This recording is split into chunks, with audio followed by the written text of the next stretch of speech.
Welcome everyone to this first session of an upcoming series which will be about Plato's dialogue Timaios. This is probably one of the most famous dialogues of Plato, maybe even the most famous dialogue. So before we really get into the first-hand material, the primary sources, and read into the Timaios, and especially also look into the original ancient Greek, we will try to, get a basic access or try to carve out some trajectories on which we can then, or which then allows us to enter into this territory, which is called philosophy. And so this is especially, especially meant for beginners of Plato, but also for beginners of philosophical texts, of dealing with philosophical questions and overall theoretical debates and discussions. And so, as you might also encounter when first reading into some philosophical text or dealing with some author, some topic, some problem, and you kind of it pops out for you, right? You come across it, right? And then you try to get into what is really meant and what is basically at stake in the text or in the specific problem or question or the phenomena under consideration, or even with you try to get an idea of what a specific notion or a concept is about. So what it means, what sense it conveys, and in what relationship, in what overarching nexus or context it is positioned. And what you will most probably find is that the real work that is kind of satisfying, the work on the concepts or notions or problems or texts that really will stand out for you, or where you first will have this experience of getting to terms with what is dealt in this text or by this author or in terms of this problem, is when you kind of find that the author or the text, or as I said, the specific problem is set in a really specific context and is entangled or in a referential network to a whole lot of other authors, maybe also some really specific ones, and but what you basically find is that this problem is not not taken from thin air, so to say, or from nowhere, but basically it is or it can be contextualized, and that it is loaded with references to the history of philosophy, the history of thinking, of thought, to other authors' texts, and specific problems they dealt with or phenomena they tackled. They try to articulate and to address by means of thinking, by means of language, and they try to make understandable to other persons and to the public, basically to the formation or constellation of people engaging in this discourse, to make comprehensible to them what they try to articulate and what they what they see, and what they think is noteworthy, remarkable, thought-worthy overall. And this is at least this is how it was for me, and I would make the guess that it's for a whole lot of people, that you will first have this really this performative experiential event that you have this sense that oh, suddenly it's like this aha experience. You see, okay, this author is dealing with a bunch of other authors authors, and a whole set of approaches and kind of setting apart with a problem that you first encounter, and then you can slightly and step by step set it into a context, and it's like it's like emanating. It's not that you maybe you do it explicitly by, and this can really be helpful, to make a mind map, or to sketch out some references, and by very means of this to get a grip on the material. But it's also possible that you just read into other sources, and then suddenly it's like a mosaic a mosaic picture where little parts form a constellation, basically, or essentially. And then you see that, as I said, that what you were first encountering is spanned and is stretched out in a historicity of dealing with something at hand. Okay, and so the challenge, I guess, with entering into the philosophical discourse and kind of get an idea of what this is all about, is that you find yourself pretty easily overwhelmed by so many sources, especially in terms of the web, the internet. It's like you can dive into all the primary sources. You have of course a whole landscape of secondary literature with all kinds of opinions, and it's at times, at least that's my experience, it's really hard to find focus and to set a scope that is both in a way open to find something new and something unexpected, to leave that horizon, that eventual horizon open, and on the other side to set your scope sufficiently narrow to really concentrate and collect your thought above or really into a author like Plato. Okay, and so in this first session we try to project or to carve out trajectories, and these are essentially these are proposals how one can get a grip, and it's basically also an approach of how one can get a grip on Plato's Timaios. And so these are some ideas that I had how to get into this topic. Okay, so yeah, I made a presentation which is kind of eclectic, but I tried to collect some of sources I found, some material that I find particularly helpful, and in this manner I try to set out a kind of a background against which we can then really tackle the primary source.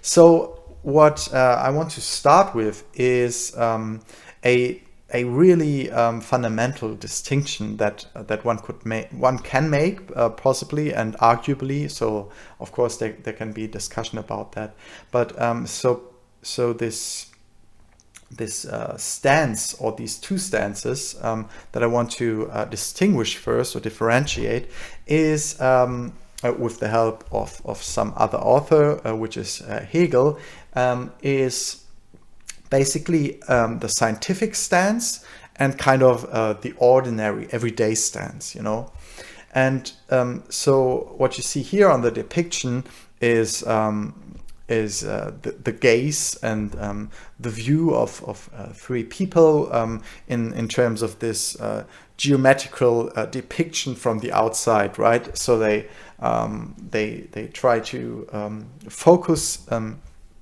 something. It's not clear what they are looking at, but you really see the lines of sight, and they are positioned in a kind of a space of geometrical intuition, a Euclidean space, basically, where you have this this clear-cut this clear-cut square with the nomenclature. And so what I want to make the claim for, what I want to claim is that the differentiation between the scientific stance on the one side and the ordinary everyday stance on the other, perhaps, can be articulated in a way that the scientific stance is what makes up what is the essential trait of the scientific stance is not to take things by their first-hand sight, by their first-hand appearance, and think that this immediately and concrete appearance, like how things are, what we see, is basically where we can start to make claims for some claims that kind of incorporate or express some sort of generality or some sort of universality. This is kind of the scientific stance. So the scientific stance, what I want to say is not taking things by their first-hand strike, so to say, their first-hand truth value, which is which we can articulate in words of Hegel with sense certainty. I will come to it in a minute. So the opposite would be, or the stance I differentiate the scientific view or gaze against is kind of the ordinary stance, perhaps the everyday stance, which is not really, not so much setting up the scientific problem or the scientific dealings in terms of methodology and kind of reflection, also the reflection about the method and the access to a certain kind of problem or a set of issues or phenomena. And this ordinary stance or everyday stance takes things as they appear on first glance, on first-hand sight, and it tries to articulate what it sees, right? Because the basic claim is, or the basic supposition is that what we see, or so it's not only the seeing, but also what we hear, what we experience in the minute, immediate form, is all that matters, so to say, and is what we should concern ourselves with. And so you can kind of, perhaps it's helpful to make this a little bit more comprehensive in terms of what science and the scientific attitude did from, you could almost say, from the really beginnings, is that it kind of formed these types and the genus, the genre, which we will also look in. So kinds of topologies and taxonomies, kind of ways of generalizing certain aspects of a particular subject matter. And if you find yourself ever writing or working on a scientific paper, or dealing with a scientific problem, or dealing with a problem in scientific terms, you will also find that if you kind of first encounter the problem or the question, or this is the hardest part. Mainly at the beginning, you often don't know what the question really is, and this is by means of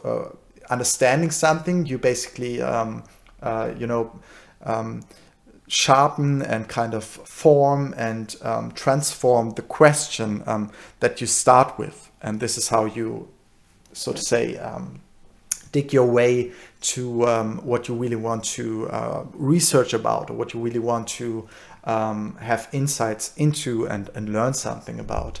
And so what you will encounter if you ever come in this situation is that you basically on some level. So if you have the question, worked out the question and kind of sharpened your senses and your access to what is at stake and what you have to pay attention to, what you have to be sensible about, and context and kind of contextualized your topic, or your issue, your problem, whatever, is that you have to in a certain way, to make generalizations. So you have to bring what you experience and what you find.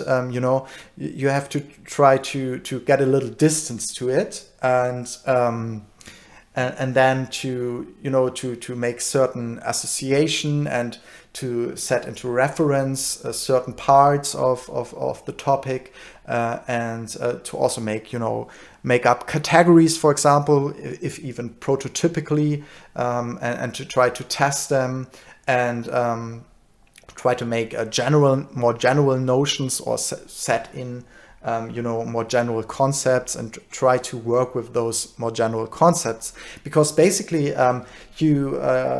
even if you do like an empirical research and dealing with empirical evidence, empirical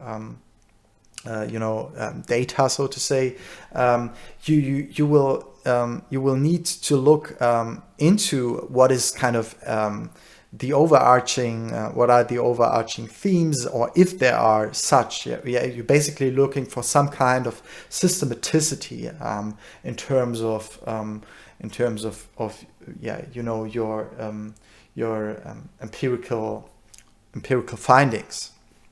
And even if this the systematical nexus is kind of distorted, the assumption is that there is some kind of nexus, some kind of trait that you can follow, or which will be also an insight, right? That it's totally split up, and you can't make any kind of generalized judgments or statements, or that the general concepts don't apply. This is also an insight, but basically what you also did then is like a kind of try to work with means and with specific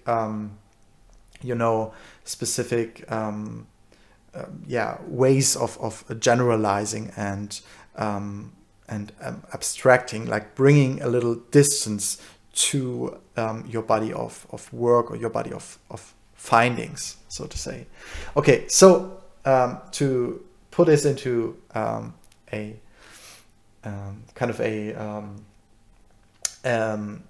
statement.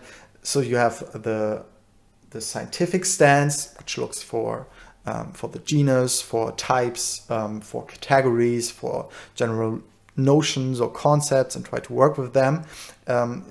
You have this on the one side differentiated against the everyday stance, or the stance which takes things at first hand, at first glance, by first strike, and basically make the claim that this is what we should concern ourselves, and this only. Okay, and what is really helpful in this regard is what the German philosopher Georg Friedrich Wilhelm Hegel has to say about sense certainty in his work, The Phenomenology of Spirit. And I will read some text that I wrote about the issue of sensual certainty. This is, according to Hegel, the first stage of consciousness, as he kind of depicts it and kind of unfolds it in the Phenomenology of Spirit. So I will not go into what Hegel means by phenomenology, what Hegel means by spirit, because also, as I said, this series and this channel is really for beginners of Plato and beginners of in philosophy, and I'm not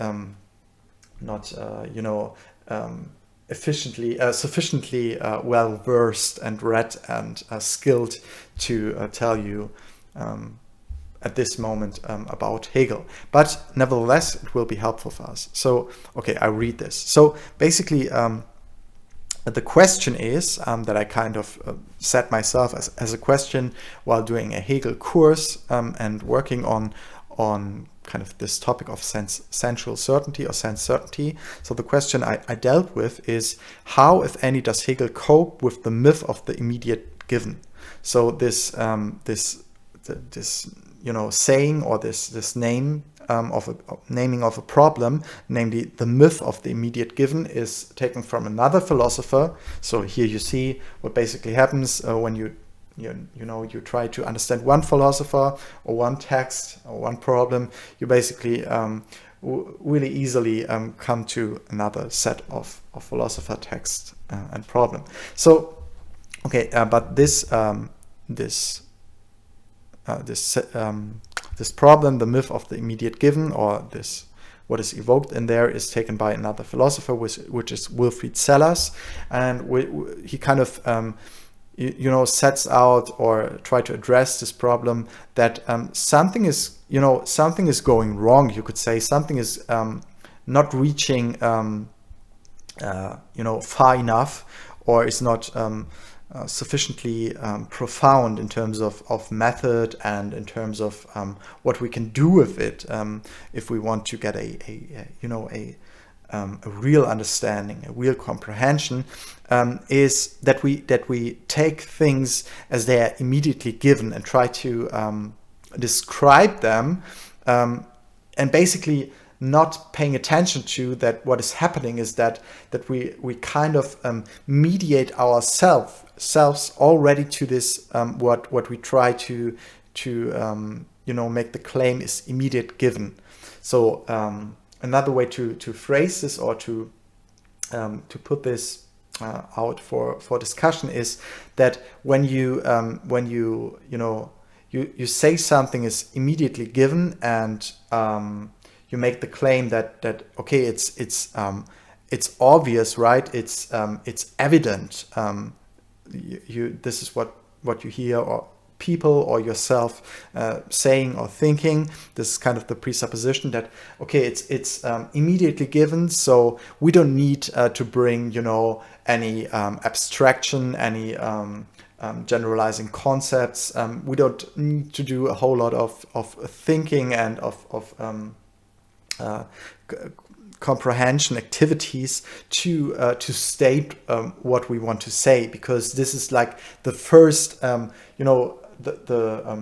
the first layer, so to say. This is the concrete layer. This is what we are engaged with. So why should we go out and reach out for all kinds of concepts and veins and attempts of understanding? If we want to say just that, what is like most close to us, like the near layer, on the near side, on the most near side.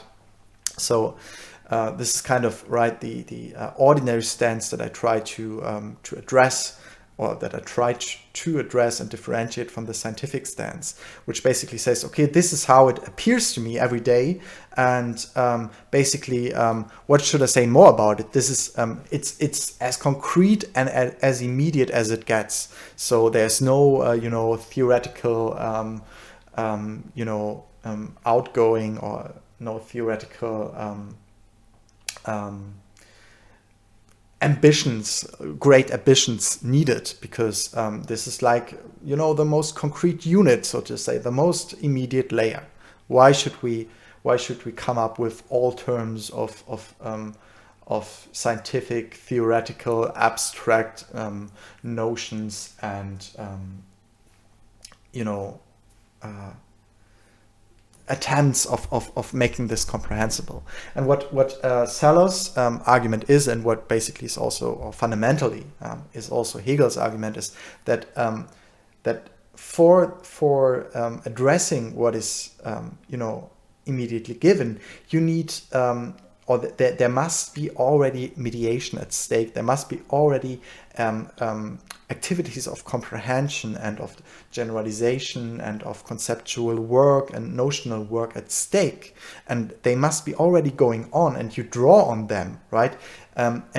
So basically, it's undermining this view that we just can address and name what is immediately and concretely given. So this is why Sellars calls it the myth of the given, because it's what he wants to say is a myth that we can, take this just and presuppose this as the most concrete and immediate thing or matter or subject that we then can work with, right? So the presupposition is that we do not have to deal with coming to terms and trying to understand what is already at work in our comprehension, so that we can speak about this immediately, concretely given, right? Okay, so I hope I make this a little bit clearer now, and read what I had to say. It's already some weeks ago, so I hope it's nevertheless something I can still I can still contemplate to. Okay, according to Hegel, there's a knowledge that arises only through the sense or the senses, the sense impression, and is thereby certain, namely the sensual certainty. According to Kant, so Immanuel Kant, another German philosopher, the sensory impression or the sensation in view of intuiting, in German it's Anschauung, I will later say something about Anschauung, delineates the immediate relational reference to the object. But although this sensual impression is something quite immediate, mediated by nothing else, this is what immediate should designate in this respect, according to Kant, the sensation itself as such is not a form of knowledge. So this is important. The sensation, so the sensual affection, you could say, is for Kant not a form of knowledge. It's as it said, it's a sensual affection, and it becomes knowledge, and it becomes knowledge by by the workings of the understanding and by basically the faculty of sensibility. But at the beginning, it's not a form of knowledge. So according to Kant, it is only through the categories and the transcendental apperception, so this is like a terminus technicus, we can take this now just as bracket it and take it up or sparse it out for later, because it's it would be open another huge topic. And okay, so and the transcendental apperception that thinking arises. According to Kant, it is only through the categories and the transcendental apperception that thinking arises, which by being consciously expressed and outspoken or spoken out becomes knowledge, becomes then knowledge. Okay, so the categories is important, is also something you will, which we can, put to or in regard of the scientific stance or the scientific attitude, because what categories are in a first approach is they are the most most fundamental, not further differentiable unities of thinking, you could almost say. Okay, so Hegel, so Georg Wilhelm Friedrich Hegel, on the other hand, attributes the richest content to sensual certainty. This is important. Because sensual certainty permeates out the whole of space and time without finding a limit in it. So everywhere you go, there is sense certainty, or you will encounter sense certainty. You will encounter this, what Sellars called the immediately given, the immediately concrete and immediately given. What he calls is a myth in terms of that we can approach it immediately, and that we can start with it and from it without any reflection about what kind of activities of comprehension must already be at work so that we can talk about it and address it. Okay. Although its content, so the content of sense certainty, is the richest, according to Hegel, its truth is the poorest, because it only says it is, of what it knows. Its statement contains, according to Hegel, only the pure being of the thing. Pure being means here with Hegel that an object as such, a something, only satisfies the simple form of this or the further form of the here now, a place side of space and time, and thus cannot be the ground of a statement claiming lasting truth, but only of an occasional judgment. For example, now is night, here is a tree. Okay, so let's unpack this shortly. So this is exactly what Sellers tried to address in The Myth of the Given, and that I try to address with the ordinary stance differentiate from the scientific stance, right? So in ordinary, and this is not to be meant disrespectful or disregarding, everyone has like an ordinary stance, or everyone starts with and falls back to an ordinary everyday stance. We cannot be all the time be engaged. Perhaps some people can, but most of us will not be able to engage all the time in this scientific stance. And but what will we encounter in ordinary life, everyday life, is that we find or encounter things and come into situation where we just go in the situation or enter the situation with this notion, okay, this is it, I see it,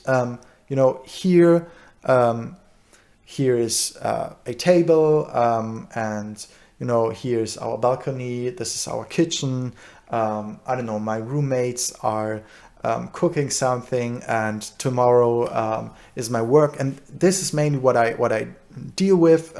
There's nothing much going on in terms of in terms of attempts of understanding and theoretization, but basically I encounter this, so and I encounter this immediately and concretely, and all that I can say of it is this is how it is, right? I live in this flat, in this shared apartment. I live with other peoples there. I have things to do, and they kind of they kind of set me up, or they kind of make me nervous because, I don't know, next week I have a big presentation and I have to do like go out and buy stuff for for cooking, whatever. I have to clean up my room. These are everyday concerns, and in this ordinary stance, this is the way we take things is how we immediately encounter them, and we don't pay too much attention maybe to what is at stake there in terms of how we speak about the things that we already draw on concepts, that we already make inferences, that we already bring certain notion and categories into play. For example, the everyday is also a category, if you want so, and make certain differentiation that all that all are not totally separated from the theoretical or scientific stance, but basically we are, you could say, we are entangled, or it draws us beyond, and we are all the time referred beyond immanently, so not into another world, but in this same world, in the same situation, we are drawn into another stance, another another attitude of encountering what we are dealing with and what we thought we are dealing with concretely and immediately, without any activities of comprehension or further activities of theoretical understanding. Okay, so, and Hegel makes or gives us the example, now is night, here is a tree. So what he's stressing here is, if you say now is night, so it's it's dark outside and my clock shows it's like 8 p.m. So the night starts, right? But if you, let's suppose you cannot sleep and you be up like 12 hours, and then you stand on the same spot and the sun rises, it's like your room becoming brighter and brighter, so the light shines forth, and what you have to say is your judgment at the exact same spot is not true anymore, because time did go by, and the night went, and the day starts. So what you will encounter is that, or what Hegel stresses is that such an occasional statement is only occasionally true. So it cannot make the claim to be like true in a long-term sense, or like in a sense that is stretching over day and night. So has some generality to it, which is independent, or at least which is not affected by the changes of day and night, of temporal occasioning. Exactly the same with here is a tree. So you can say here is a tree, right? So the next, I don't know, the next minute, a lightning strike hits the tree, and it's going up in fire, and totally burns the whole thing that was standing there like 2 seconds right in front of you, and now your the truth substance, so to say, of your judgment is like evaporated. Okay, so the examination of knowledge now presupposes that consciousness examines whether the concept that sensory certainty has of the thought object, and that purports to be the true essence, corresponds to the mode of being in which the object is for knowledge. This sounds complicated, but now, in other words, consciousness in its examination of knowledge asks itself the question of essence.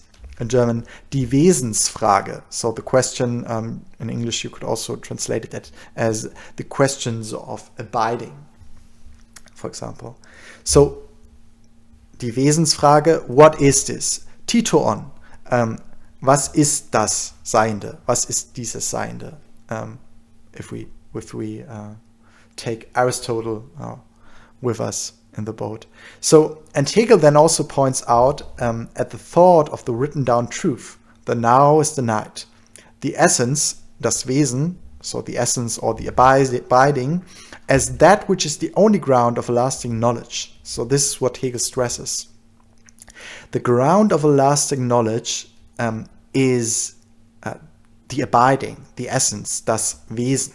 So what Hegel will set apart and differentiate and also highlight is that that what is like, what is irrespective of the occasional changes is not the whole judgment, so to say, or the occasional judgment, now is night, but the now is the night. So, and you now have the now, and what is holding itself, holding itself in the realm of truth, you could almost say, against or irrespective of the changes of the now, is the now. Because the now can be, the now is the night, but the now can also, refer to or set into a judgment, that an occasional judgment, which will turn out the now is the day. So if the night, if the night is gone and the day has come, right, the occasional judgment changes, but what stays truth nevertheless, or true nevertheless, is the now, because the now can, so to say, incorporate and can be function as a referential pointer to the night or the day, or the twilight. All kinds of phases in which we can differentiate and categorize the day into. Okay, thus a statement of sensual certainty or sense certainty like now is night loses its truth content as soon as another content of sensual certainty evokes the refuting statement now is night. This is exactly what I tried to unpack. So now is night loses its truth content as soon as another content of sensual certainty evokes the refuting statement of now is night, namely now is day. The difference of a written truth is that the definite article das, the now, das jetzt, the before the deictic expression jetzt, now, makes the latter a general one. So, okay, we have an operation of generalization. This is what we can take with us or can keep in mind. So now, the before the deictic expression now makes the latter a general one belonging to sense certainty and allows us to ask the question of essence, namely the Titoon. Was ist das Sein? What is this? What is this being? Okay. This form of the now also persists against other certainties. It persists, it holds itself into the realm of truth, or it holds its truth value, its ground, so to say, against other sense certainties, so it's irrespective if it's day or night. The now, nevertheless, or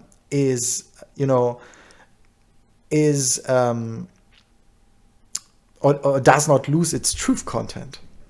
This is what Hegel's saying, and this is what we witness in language, because it's by writing it down that we kind of are confronted with what this deictic expression, the now, das jetzt, what is at stake with it. Okay, the difference of a written down truth is that the definite article, I already read this, sorry. This form of the now also persists against other certainties. The now itself maintains itself against the day. This is important, which is now. As such, a thing that is also not day, or is a negative in general. Okay, so the now, das jetzt, is not day, it's not night, but it holds itself as a negative in general. This is what Hegel claims it. So the now, is differentiated negatively against both day and night and all other kinds of phases which the day is. And as such, it can be the ground of a lasting truth. This is what the abiding, the realm of abiding or of essence, where it first emanate, and we first have the first trait of essence, of das Wesen. The now as such is therefore a mediated one or a preserved one just by the fact that the individual nows are not. So also this is such one to which it is indifferent to be this or that or an all general this. So I read it again. The now as such is therefore a mediated one or a preserved one just by the fact that the individual nows are not. So also this is such one to which it is indifferent to be this or that or an all general this. Okay, so it's not important if it's this individual now,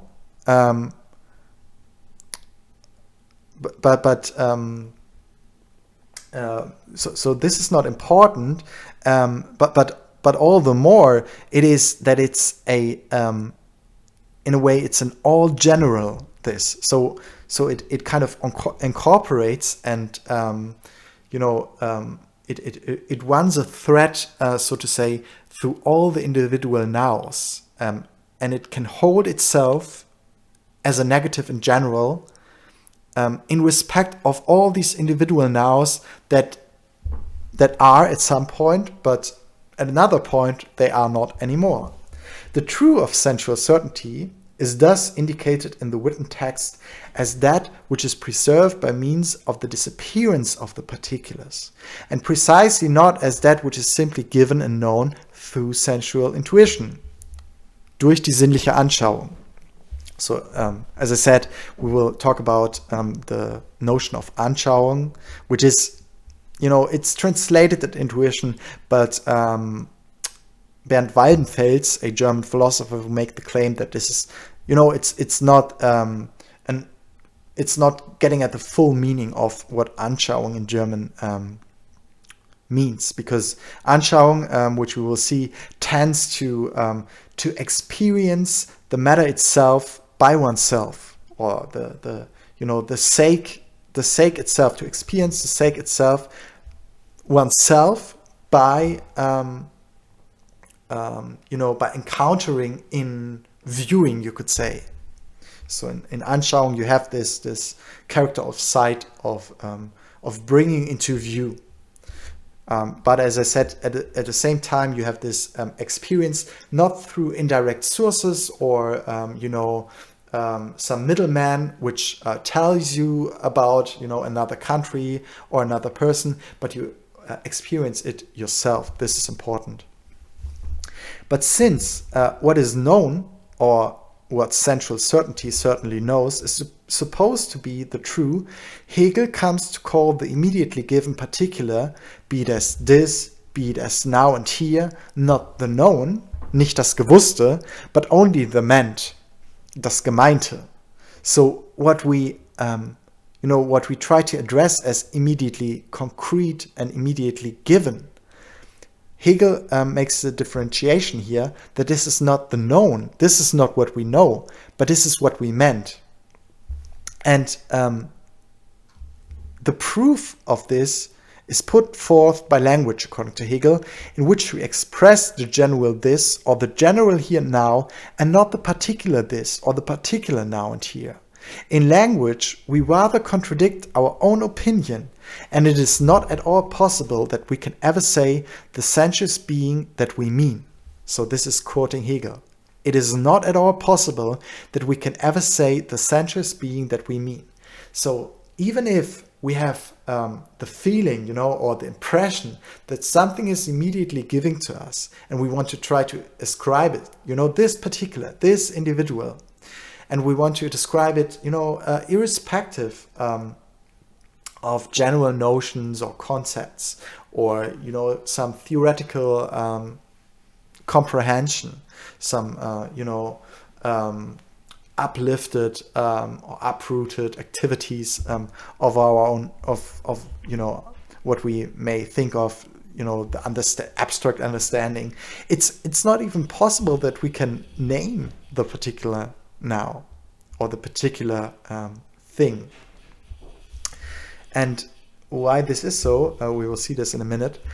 This true, which is expressed in language, or this truth, which is expressed in language, is the essence, the abiding, the ground of knowledge, the abiding thing, and not the respective this, the respective here and now, which is given to us by the sensuous impression. Thus, the essence for Hegel, das Wesen, is probably the pure being, but not the sensual being. Okay, now this is important. This is really important, especially for us as beginners, that beginners of philosophy and of the philosophical tradition. What Hegel points out here and carves out here, that what happens when we want to address and when we want to refer to a particular immediately given, like the table I'm working right now. I see it in all its individual details, in all its particularities, that make it stand out against other table and make it, in a sense, unique.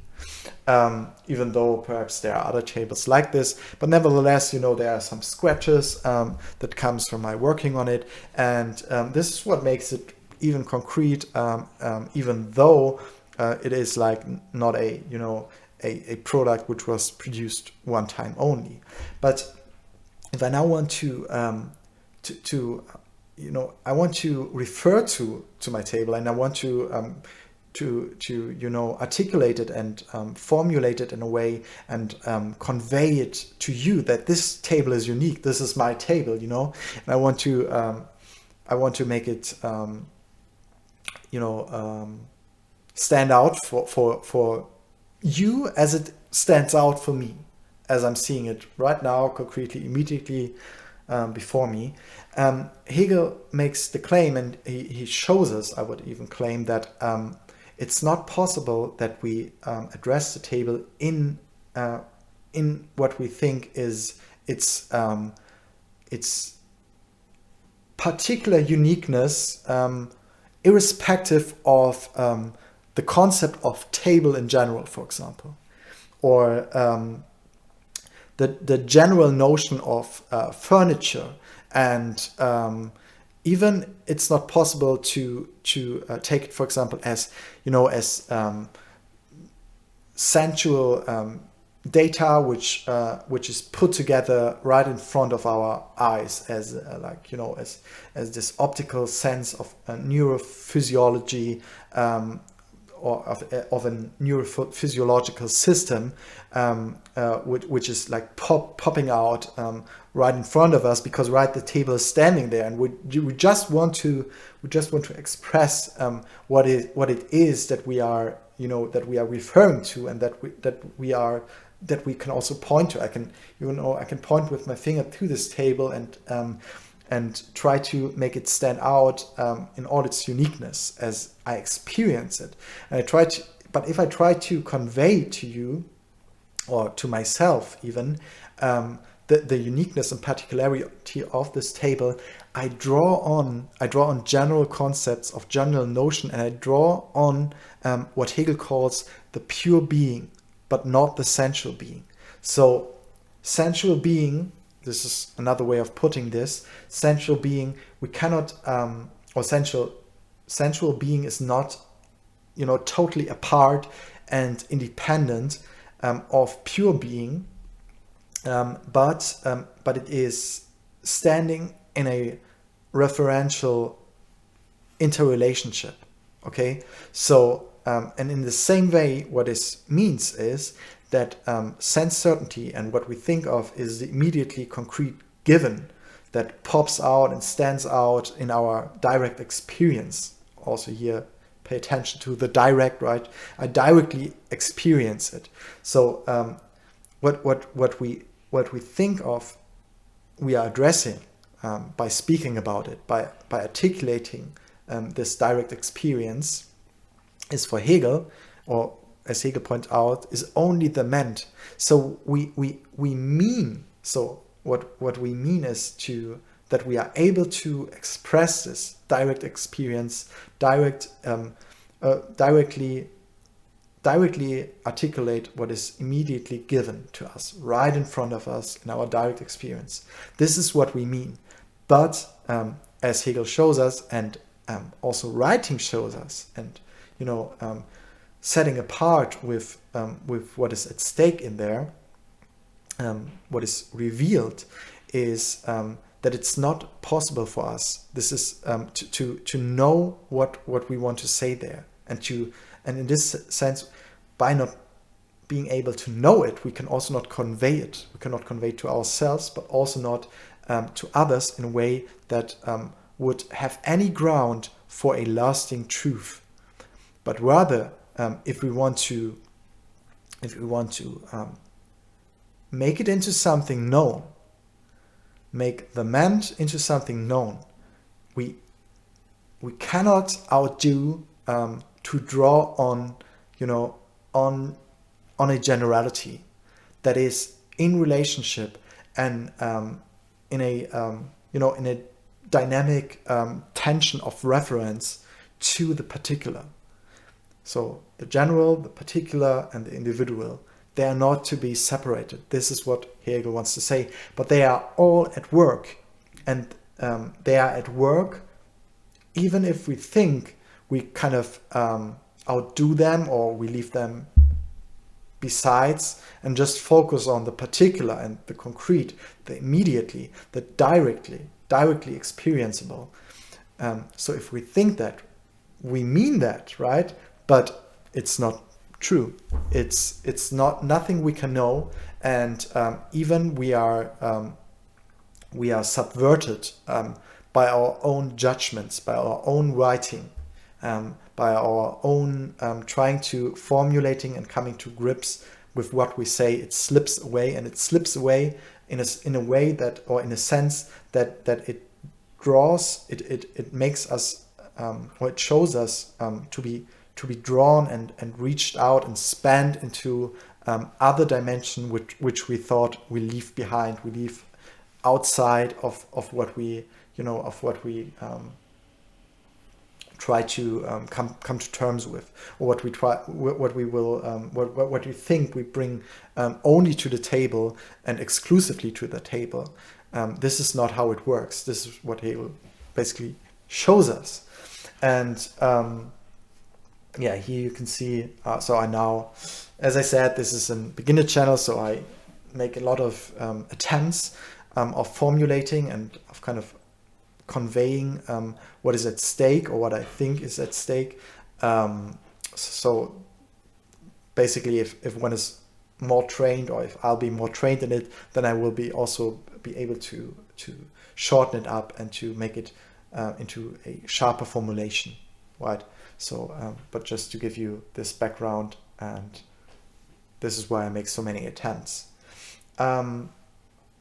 But also because I think there's really something at stake, and something hugely and fundamentally important if we then want to go to Plato.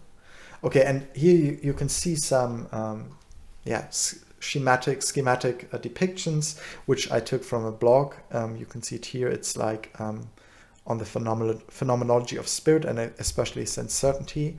It's from Empyrean Trail, I think, 2016. So I thought they were really good. And here you can see again what I try to carve out. So right, you have here sense certainty. You have the now and the here as kind of the particular place in space and time. So these are the deictic expression, now, here. The one is spatial, the other one is temporal. And these are our deictic expression to talk about kind of, or to specify what we are talking about in space and time, okay? And you can see here by this reference, it's always that I, as a a subject of knowledge, as a person who is experiencing something, for example the table, I refer to this table that is right in front of me, namely to the object, and this is kind of this schematic depiction shows you what Sellars calls the myth of the given, and what I try to articulate. So I think that I immediately apprehend this object right in front of me, or this situation right in front of me, be it what it be. This, what I'm referring to, directly, immediately, concretely. And I make the claim by specific pointing to it, this is how it is. I point to my table, I point to the situation. Can't you not see it, right? What should I say even further, right? It's right in front of me. I do not need to invoke the whole history of philosophy to talk about it, or to make this comprehensible. It's right in front of me. So why should I? And this is kind of the assumption that I come to concrete knowledge just by looking at things, just by depicting them, just by immediately apprehending them. But and this is now the second schematic depiction, what Hegel shows us, and what I try to differentiate with this comparison between the scientific stance and the ordinary everyday stance, so to say, is that I'm also this, I'm also a particular individual person standing here or sitting here. For me, it's sitting, pointing to this object right in front of me now, you know? And now this is what is really greatly shown here. There is a now within the now, because the now, you know, remember, now is night. But if I wait, and it's really dark outside, but if I wait 12 hours, this now is night, is negated. And by it, the truth value or the truth claim of this occasional judgment, now is night, is gone, you know, is evaporated. Because the time of day has changed, or the phase of the day has changed. So what still has the claim, or can provide a ground to a truth value, to a lasting truth, you know, that that persists against the change of the day and change of time, is the now, you know, with this definite article, the, and before the deictic expression now. And this claim, as is said here, speaks of a past now in a present now, or in the present now, right? So it's a, this is what I try to explain with the negative in general.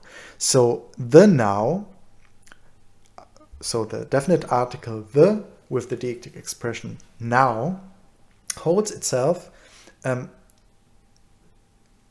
differentiates itself by this and through this negatively against a now that is past, and that was the now in the occasional judgment, or in all occasional judgment. Now is night, now is day. Now is night, now is day. So, and then there is a now, the now, the general now, a all general this, that holds itself against the particular nows of the occasional judgment. And it's a now in the now, you could say. And this is knowledge as abstract universal, or knowledge is abstract universal, as it says here. So we have the now within the now which contains all past nows and all nows that are coming towards us from the future. And we have kind of this nesting of the now, and we have a now that that, you know, holds itself and differentiate itself and persists as you know, a negative general that is indifferent to the changes of sense certainty. Okay, and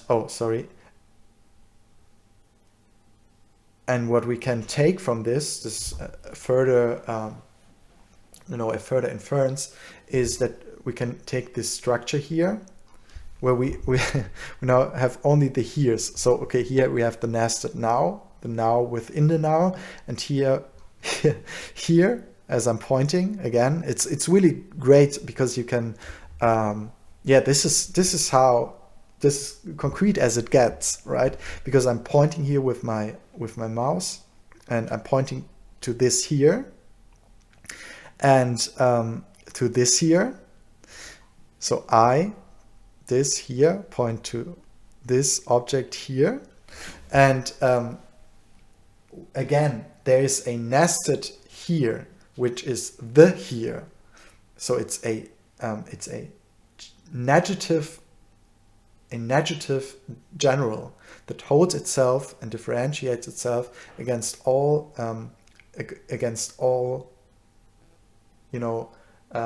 all the heres of occasional judgments which will fall prey, or which will fall silent and not bear any ground for a lasting statement, which will convey any truth value of what Hegel considers as sense certainty, and what I try to address as the ordinary everyday stance that differentiates itself against the scientific stance. Okay, so what Hegel shows here and what I try to delineate and carve out and set apart with you together is that in the scientific stance, what reveals itself is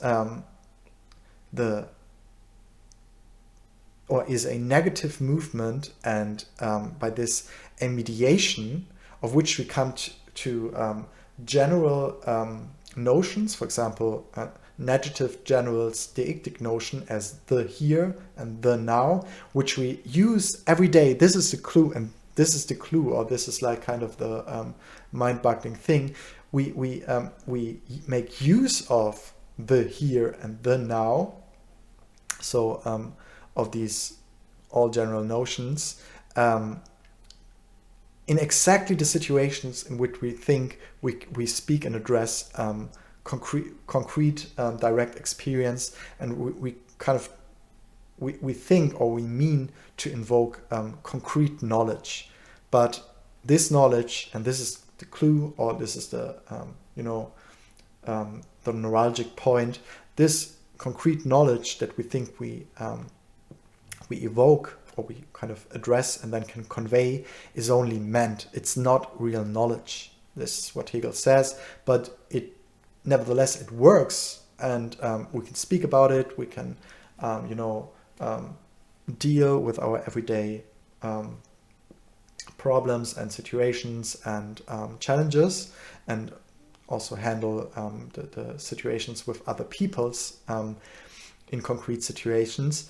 But because we already draw on general concepts, and on there are already activities of comprehension at work, even by us learning to write, and by us coming to terms with writing, and writing in a diary, and writing of all the days. So even if we think we write concretely about each and every day, there will be a whole lot of invocations of the here and the now as an adjective general. And this is important to keep in mind, because this kind of shows us that we need to engage with the history of thinking, with the history of philosophy, and also with theory, with abstraction, but always in regard and in interrelationship with concrete, unique, and particular situations and subject matters, topics, and so on. But these are not separate topics or separate classes, which we can on the one side talk about as also was my first kind of outcry, or first kind of attitude towards this, that okay, on the one side, philosophy and theory, they are dealing with totally abstract and hardly to understand, and hardly bearing any reference to like really concrete situations and concrete particular dealings of my everyday life world, of my everyday. So they are, on the one side, they are really set apart from everything that is concrete or particular, and then on the other side I have my everyday dealings, I have my problems, my challenges as everybody else, and these are really the things that we have to deal with and have to tackle, and not this abstract notions, concepts, and kind of evocations of all sort of historical dealings and theoretization. Okay, but this is what we can hopefully take away from this first session, is that these are not separate areas or separate realms, but they are deeply interrelated. Thanks.